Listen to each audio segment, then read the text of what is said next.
या देवी सर्वभूतेषु माँ कालरात्रिरूपेण संस्थिता नमस्तस्यै नमस्तस्यै नमस्तस्यै नमो नमः। ओम दुम दुर्गाय नमः। गुप्त नवरात्रि में 10 महाविद्याओं की कथा सुनी जाती है और 10 महाविद्याओं की कथा में आज आप सुनने वाले हैं माँ त्रिपुर भैरवी की कथा। लेकिन उससे पहले आप सुनेंगे अर्गला स्तोत्र। ओम नमः चंडिकायै। माँ चंडिका देवी को नमस्कार है। मार्कंडेय ऋषि जी कहते हैं, जयंती अर्थात सबसे उत्कृष्ट एवं विजयशालिनी, मंगला अर्थात अपने भक्तों के जन्म मरण आदि संसार बंधन को दूर करने वाली, मोक्षदायिनी मंगलदायी देवी, काली अर्थात प्रलय काल में संपूर्ण सृष्टि को अपना ग्रास बना लेने वाली देवी, भद्रकाली अर्थात अपने भक्तों के लिए ही भद्र अथवा मंगल स्वीकार करने वाली, कपालिनी अर्थात हाथ में कपाल तथा गले में मुंडमाला धारण करने वाली, दुर्गा अर्थात कर्म एवं उपासना स्वरूप दुस्साध्य साधन से प्राप्त होने वाली, क्षमा अर्थात अत्यंत करुणामय स्वभाव होने के कारण अपने भक्तों के सारे अपराध क्षमा करने वाली, शिवा अर्थात सबका कल्याण करने वाली, धात्री अर्थात संपूर्ण प्रपंच को धारण करने वाली, स्वाहा अर्थात स्वाहा रूप से यज्ञ भाग ग्रहण करके देवताओं का पोषण करने वाली, और स्वधा अर्थात स्वधा रूप से श्राद्ध और तर्पण को स्वीकार करके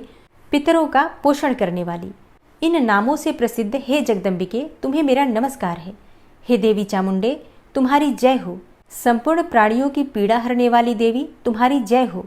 सब में व्याप्त रहने वाली देवी, तुम्हारी जय हो। हे कालरात्रि, तुम्हें नमस्कार है। मधु और कैटब को मारने वाली तथा ब्रह्मा जी को वरदान देने वाली देवी, तुम्हें नमस्कार है। तुम मुझे रूप दो, जय दो, यश दो और काम क्रोध आदि शत्रुओं का नाश करो। महिषासुर का नाश करने वाली तथा भक्तों को सुख देने वाली हे देवी, तुम्हें नमस्कार है। तुम रूप दो, जय दो, यश दो और काम क्रोध आदि शत्रुओं का नाश करो। रक्त बीज का वध और चंडमुंड का विनाश करने वाली हे देवी, तुम रूप दो, जय दो, यश दो और काम क्रोध आदि शत्रुओं का नाश करो। शुंभ और निशुंभ तथा धूम्रलोचन का मर्दन करने वाली हे देवी, तुम रूप दो, जय दो, यश दो और काम क्रोध आदि शत्रुओं का नाश करो। सबके द्वारा वंदित युगल चरणों वाली तथा संपूर्ण सौभाग्य प्रदान करने वाली हे देवी, तुम रूप दो, जय दो, यश दो और काम क्रोध आदि शत्रुओं का नाश करो। हे देवी, तुम्हारे रूप और चरित्र अचिंत्य हैं। तुम समस्त शत्रुओं का विनाश करने वाली हो। तुम रूप दो, जय दो, यश दो और काम क्रोध आदि शत्रुओं का नाश करो। पापों को दूर करने वाली हे चंडिके, जो भक्तिपूर्वक तुम्हारे चरणों में सर्वदा मस्तक झुकाते हैं, उन्हें रूप दो, जय दो, यश दो और उनके काम क्रोध आदि शत्रुओं का नाश करो। रोगों का नाश करने वाली हे चंडिके, जो भक्तिपूर्वक तुम्हारी स्तुति करते हैं, उन्हें रूप दो, जय दो, यश दो और उनके काम क्रोध आदि शत्रुओं का नाश करो। हे चंडिके, इस संसार में जो भक्तिपूर्वक तुम्हारी पूजा करते हैं, उन्हें रूप दो, जय दो, यश दो और उनके काम क्रोध आदि शत्रुओं का नाश करो। मुझे सौभाग्य और आरोग्य दो, परम सुख दो। रूप दो, जय दो, यश दो और मेरे काम क्रोध आदि शत्रुओं का नाश करो। जो मुझसे द्वेष रखते हों, उनका नाश और मेरे बल की वृद्धि करो। रूप दो, जय दो, यश दो और मेरे काम क्रोध आदि शत्रुओं का नाश करो। हे देवी, मेरा कल्याण करो। मुझे उत्तम संपत्ति प्रदान करो। रूप दो, जय दो, यश दो और मेरे काम क्रोध आदि शत्रुओं का नाश करो। हे अंबिके, देवता और असुर दोनों ही अपने माथे के मुकुट की मणियों को तुम्हारे चरणों पर घिसते रहते हैं। तुम रूप दो, जय दो, यश दो और काम क्रोध आदि शत्रुओं का नाश करो। तुम अपने भक्तजनों को विद्वान, यशस्वी और लक्ष्मीवान बनाओ तथा रूप दो, जय दो, यश दो और उनके काम क्रोध आदि शत्रुओं का नाश करो। प्रचंड दैत्यों के दर्प का दलन करने वाली हे चंडिके, मुझ शरणागत को रूप दो, जय दो, यश दो और मेरे काम क्रोध आदि शत्रुओं का नाश करो। चतुर्मुख ब्रह्मा जी के द्वारा प्रशंसित चार भुजाधारिणी हे परमेश्वरी, तुम रूप दो, जय दो, यश दो और काम क्रोध आदि शत्रुओं का नाश करो। हे देवी अंबिके, भगवान विष्णु नित्य निरंतर भक्तिपूर्वक तुम्हारी स्तुति करते रहते हैं। तुम रूप दो, जय दो, यश दो और काम क्रोध आदि शत्रुओं का नाश करो। हिमालय कन्या पार्वती के पति महादेव जी के द्वारा प्रशंसित होने वाली हे परमेश्वरी, तुम रूप दो, जय दो, यश दो और काम क्रोध आदि शत्रुओं का नाश करो। शचीपति इंद्र के द्वारा सद्भाव से पूजित होने वाली हे परमेश्वरी, तुम रूप दो, जय दो, यश दो और काम क्रोध आदि शत्रुओं का नाश करो। प्रचंड भुजदंडों वाले दैत्यों का घमंड चूर करने वाली हे देवी, तुम रूप दो, जय दो, यश दो और काम क्रोध आदि शत्रुओं का नाश करो। हे देवी अंबिके, तुम अपने भक्तजनों को सदा असीम आनंद प्रदान करती रहती हो। मुझे रूप दो, जय दो, यश दो और मेरे काम क्रोध आदि शत्रुओं का नाश करो। मन की इच्छा के अनुसार चलने वाली मनोहर पत्नी प्रदान करो, जो दुर्गम संसार सागर से तारने वाली तथा उत्तम कुल में उत्पन्न हुई हो। जो मनुष्य इस अर्गला स्तोत्र का पाठ करके सप्तशती रूपी महास्तोत्र का पाठ करता है, वह सप्तशती की जप संख्या से मिलने वाले श्रेष्ठ फल को प्राप्त होता है। साथ ही वह प्रचुर संपत्ति भी प्राप्त कर लेता है। अर्गला स्तोत्र संपूर्ण हुआ। और अब आप सुनेंगे माँ त्रिपुर भैरवी की कथा। 10 महाविद्याओं में हर महाविद्या का अपना अलग महत्व होता है। माँ त्रिपुर भैरवी की पूजा करने से अहंकार का नाश हो जाता है। श्री दुर्गा सप्तशती के अनुसार त्रिपुर भैरवी माता के उग्र स्वरूप की कांति हजारों उगते सूर्य के समान होती है। धार्मिक कथाओं में इस बात का भी वर्णन है कि माता त्रिपुर भैरवी की उत्पत्ति महाकाली के छाया विग्रह से ही हुई है। देवी भागवत के अनुसार माँ त्रिपुर भैरवी के विभिन्न प्रकार के भेद माने गए हैं, जैसे कि सिद्ध भैरवी, चैतन्य भैरवी, भुवनेश्वर भैरवी, संपदा प्रद भैरवी, कमलेश्वरी भैरवी, कौलेश्वर भैरवी, नित्या भैरवी, रुद्र भैरवी और भृद भैरवी आदि बहुत सारे रूप माने जाते हैं। तो त्रिपुर भैरवी की पूजा हमें किस प्रकार से करनी चाहिए? देखिए, माँ त्रिपुर भैरवी की साधना एकांत में की जाती है। इसके लिए व्यक्ति को स्नान करके लाल रंग के वस्त्र धारण करके पूर्व दिशा की ओर मुख करके लाल रंग के आसन पर बैठकर पूजा करनी चाहिए। उसके बाद एक चौकी पर लाल रंग का कपड़ा बिछा लीजिए। एक थाली में रोली से त्रिकोण बनाकर फिर उसी के ऊपर त्रिपुर भैरवी यंत्र रखें और यंत्र के सामने घी का दीपक जलाकर त्रिपुर यंत्र की पूजा करें। उसके बाद त्रिपुर भैरवी मंत्र पढ़ते हुए लाल रंग के फूल अथवा लाल गुलाब अर्पित करें। गुलाब या फिर चमेली का इत्र भी चढ़ाना आवश्यक होता है। इसके साथ ही पूरे नियम के साथ, विधान के साथ मंत्र और संकल्प सीधे हाथ में जल लेकर करें और फिर मंत्रों का जप करें। मान्यता के अनुसार माँ त्रिपुर भैरवी की पूजा करने वालों को विभिन्न प्रकार के रोगों से मुक्ति मिल जाती है। करियर और कारोबार में वृद्धि होती है। ऐसा भी माना जाता है कि अगर कोई व्यक्ति सच्चे मन से माँ त्रिपुर भैरवी की आराधना करता है तो उसकी मन चाहे विवाह की इच्छा भी पूरी हो जाती है। और यही नहीं, समस्त पापों का नाश भी हो जाता है। माँ त्रिपुर भैरवी का मंत्र है ह्रीम भैरवी क्लौम ह्रीम स्वाहा। ह्रीम भैरवी क्लौम ह्रीम स्वाहा।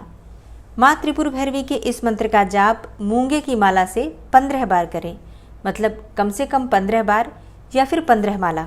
पूरे संकल्प, श्रद्धा और भक्ति के साथ जो भी मनुष्य इस मंत्र का जप करता है, माँ त्रिपुर भैरवी उसकी समस्त मनोकामनाओं को पूर्ण कर देती हैं। माँ त्रिपुर भैरवी तीनों लोकों में सबसे सौंदर्यवान और सभी कर्मों का शीघ्र फल देने वाली देवी मानी गई हैं। माँ त्रिपुर भैरवी का सौंदर्य 16 कलाओं से युक्त 16 वर्ष की कन्या के समान है। माँ त्रिपुर भैरवी की 4 भुजाएं हैं। ये अपने हाथों में पाश, अंकुश, धनुष और बाण धारण करती हैं। जो भी मनुष्य माँ त्रिपुर भैरवी की साधना करता है, माँ उसे कभी निराश नहीं करती। माँ त्रिपुर भैरवी के हृदय में सौम्यता और दया वास करते हैं। माँ त्रिपुर भैरवी की महिमा का वर्णन करना शब्दों में संभव नहीं है। संसार के सभी तंत्र मंत्र और तांत्रिक और सिद्धगण बिना माँ के आशीर्वाद के पूरे नहीं हो सकते। माँ त्रिपुर भैरवी को यौवन और आकर्षण की देवी माना जाता है और इनकी पूजा करने से आकर्षण और सौंदर्य की प्राप्ति होती है। अगर आपके वैवाहिक जीवन में हमेशा कलह बना रहता है, आपका कोई प्रिय आपसे रूठ गया है या फिर सम्मान और पद पाना चाहते हैं, किसी को भी सम्मोहित करना चाहते हैं, तो ऐसे में माँ त्रिपुर भैरवी की साधना बहुत फलदायी होती है। इनकी साधना करने से मनुष्य की सभी कामनाएं पूर्ण हो जाती हैं। माँ त्रिपुर भैरवी की उपासना भोग और मोक्ष दोनों प्रदान करती हैं। इनकी उत्पत्ति के विषय में एक पौराणिक कथा का वर्णन आता है कि एक बार महाकाली के मन में फिर से गोरा होने का विचार आया। वो फिर से गोरा रंग पाना चाहती थी। अब इसके बाद देवी अंतर्ध्यान हो जाती हैं। जब महादेव काली को अपने सामने नहीं पाते तो चिंतित हो जाते हैं और देवर्षि नारद से देवी के विषय में पूछते हैं। तब नारद उन्हें देवी के बारे में बताते हुए कहते हैं कि वो तो उत्तरी सुमेरु में प्रकट होंगी। महादेव के आदेश के अनुसार नारद देवी को खोजने के लिए निकल पड़े। उत्तरी सुमेरु पहुंचने पर नारद ने देवी के सामने महादेव से विवाह करने का प्रस्ताव रखा। इस प्रस्ताव से क्रोधित होकर देवी ने अपने शरीर से अपना षोडशी रूप प्रकट किया। अतः त्रिपुर भैरवी महाकाली के छाया से प्रकट हुई हैं। रुद्रामल तंत्र के अनुसार सभी 10 महाविद्याएं भगवान शिव की ही शक्तियां हैं और देवी भागवत के अनुसार माँ त्रिपुर भैरवी महाकाली का ही रौद्र रूप है। तांत्रिक ग्रंथों के अनुसार माँ त्रिपुर भैरवी संसार के तीनों लोकों भूरलोक, भूवरलोक और स्वरलोक में व्याप्त बुराई और अराजकता का अंत करती हैं। त्रिपुरा का अर्थ है 3 लोक और भैरवी का अर्थ है भय को दूर करने वाली देवी, और इन्हें तीनों लोकों की अधिष्ठात्री देवी माना जाता है, जो कि अपने भक्तों को भय और बुराई से मुक्त करती हैं। कुछ पौराणिक कथाओं में माँ त्रिपुर भैरवी को महाकाली और माँ तारा देवी का संयोजन माना गया है। वे महाकाली की उग्रता और तारा की करुणा का सम्मिश्रण है, जिससे कि वे त्रिपुर भैरवी देवी बनती हैं। माँ त्रिपुर भैरवी का स्वरूप अत्यंत उग्र और शक्तिशाली होता है। उन्हें अक्सर लाल वस्त्रों में सुसज्जित किया जाता है और उनके मुख से ज्वाला प्रकट होती है और उनकी आंखें उग्रता से भरी रहती हैं। माँ त्रिपुर भैरवी का वाहन सिंह होता है, जो उनकी शक्ति और साहस का प्रतीक होता है। माँ त्रिपुर भैरवी अपने शत्रुओं का नाश करने और अपने भक्तों की रक्षा करने के लिए सदैव तत्पर रहती हैं और इसलिए तांत्रिक साधक उनके मंत्रों और यंत्रों का उपयोग करके विशेष सिद्धियां प्राप्त करते हैं। तो प्रेम से जयकारा लगाइए माता त्रिपुर भैरवी की जय।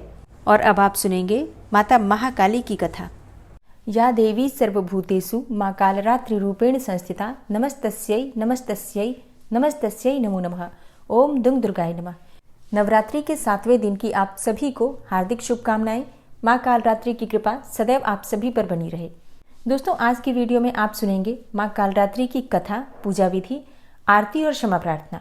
माँ दुर्गा की यह 7वीं शक्ति कालरात्रि के नाम से जानी जाती है, अर्थात जिनके शरीर का रंग घने अंधकार की तरह एकदम काला है। और जैसा कि नाम से ही पता चलता है कि माँ कालरात्रि का रूप भयानक है। सिर के बाल बिखरे हुए हैं और गले में विद्युत की तरह चमकने वाली माला है। अंधकारमय स्थितियों का विनाश करने वाली शक्ति है कालरात्रि। काल से भी रक्षा करने वाली शक्ति है कालरात्रि। इस देवी के 3 नेत्र हैं और ये तीनों ही नेत्र ब्रह्मांड के समान गोल हैं। इनकी सांसों से अग्नि निकलती रहती है और ये गर्दभ की सवारी करती हैं।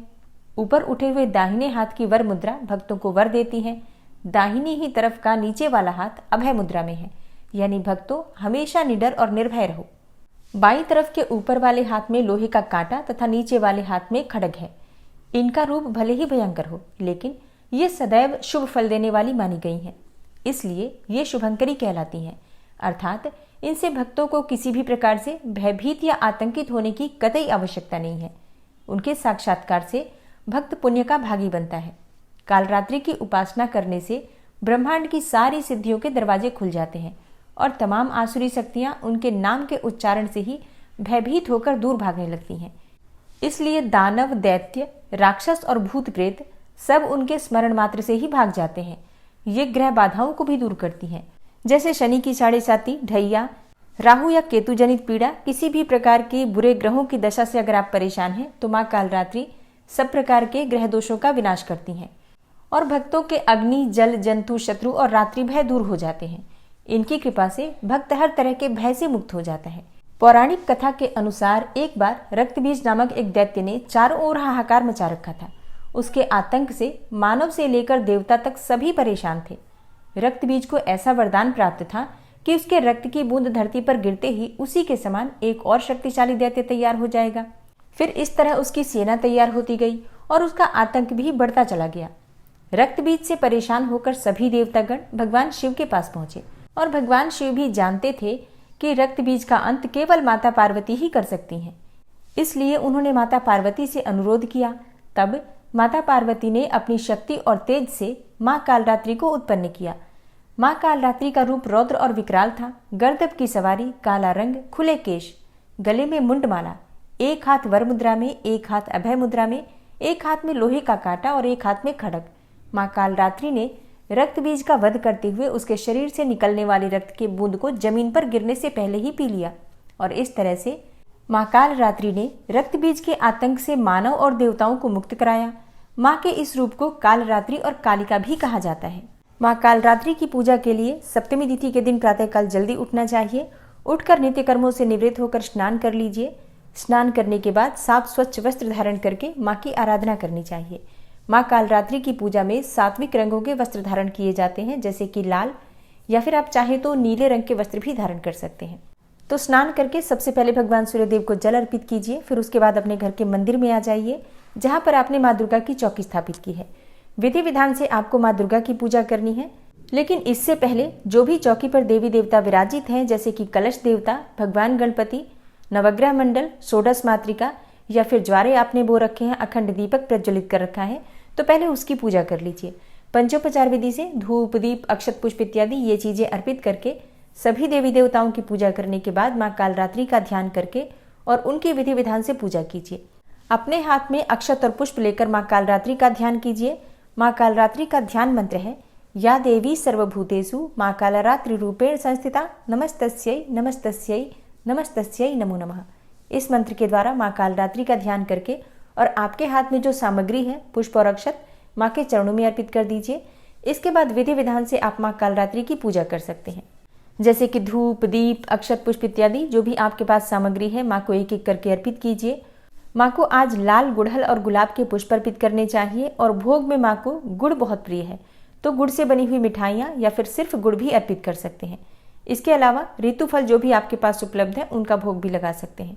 अच्छा, आज के दिन गुड़ का एक उपाय किया जाता है। थोड़ा सा गुड़ माँ को अर्पित कीजिए, मतलब ज़्यादा मात्रा में गुड़ अर्पित कीजिए, जैसे कि आप 1.25 किलो या 5.25 किलो या फिर 1.25 पाव, जितनी भी आपकी सामर्थ्य हो उसके अनुसार आप गुड़ अर्पित करके और माँ को भोग लगा दीजिए, पूजा कर लीजिए। जब आपकी पूजा पूर्ण हो जाएगी तो इस गुड़ में से आधा गुड़ आप किसी ब्राह्मण को, किसी मंदिर में किसी पुजारी को दान कर देंगे और बाकी का आधा गुड़ आप अपने घर में परिवार सहित वितरित करके ग्रहण कर सकते हैं। ऐसा कहा जाता है कि इस उपाय को करने से अकाल मृत्यु, दुर्घटना, मतलब किसी भी प्रकार का जो मन में हमारे भय हमेशा व्याप्त रहता है, हमेशा अनजाना सा डर लगा रहता है परिवार के सदस्यों को लेकर, अपने को लेकर कि कोई दुर्घटना ना हो जाए, किसी का कुछ गलत ना हो जाए, तो ऐसे भय से मुक्ति मिल जाती है। अकाल मृत्यु और दुर्घटना से मुक्ति मिल जाती है। शनि जनित पीड़ा समाप्त हो जाती है। तो प्रत्येक व्यक्ति को ये उपाय जरूर करना चाहिए। तो विधि विधान से माँ की पूजा कर लीजिए, आरती कर लीजिए। और हाँ, जैसे कई भक्तों के प्रश्न आते हैं कि क्या हम उपाय शाम के समय कर सकते हैं? जी हाँ, बिल्कुल कर सकते हैं। अगर आप सुबह नहीं कर पाते हैं तो शाम को भी कर सकते हैं। माँ कालरात्रि का बीज मंत्र आपको आज जपना चाहिए, कम से कम 11 बार, 21 बार या 108 बार। माँ कालरात्रि का बीज मंत्र है क्लीम ऐं श्रीम कालिकायै नमः। क्लीम ऐं श्रीम कालिकायै नमः। एक और मंत्र है ओम देवी कालरात्रै नमः। तो इनमें से जो भी मंत्र आप जपना चाहते हैं जप सकते हैं। दोस्तों, अगर आप हरि शनि एकादशी के विषय में जानना चाहते हैं तो चैनल पर वीडियो अपलोड हो चुकी है, ज़रूर देख लीजिए। आज की वीडियो आपको कैसी लगी कमेंट बॉक्स में ज़रूर बताइए। वीडियो अच्छी लगी हो तो लाइक कीजिए, शेयर कीजिए और चैनल पर पहली बार आए हैं, अगर अभी तक आपने चैनल को सब्सक्राइब नहीं किया है तो आज की वीडियो अगर आपको अच्छी लगे तो चैनल को सब्सक्राइब करके बेल आइकन को ज़रूर प्रेस कर लीजिए। इससे ये होगा कि इस चैनल पर जो भी नई वीडियो अपलोड होंगी उनकी नोटिफिकेशन आपको सही समय पर प्राप्त होगी। मिलती हूँ मैं आपसे अगली वीडियो में, तब तक के लिए जय श्री राधे।